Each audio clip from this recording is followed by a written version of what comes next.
Hey everyone, how are you? Welcome to Backspace.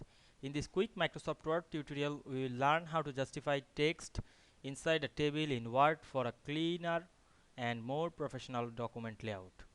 Justifying text aligns both the left and right edges evenly, making your tables look organized, balanced, and easier to read. Perfect for reports, assignments, forms, and business documents. So let's get started. At first you have to open your document. Now I am go my blank page and create a table. Go to the insert menu, click the table option and draw a table. Then write something to the table. What we can see, the text is the left align. Now I want to make the justify text in word table. Select the text on the table, go to the layout menu and we can see here many alignment but not here the justify.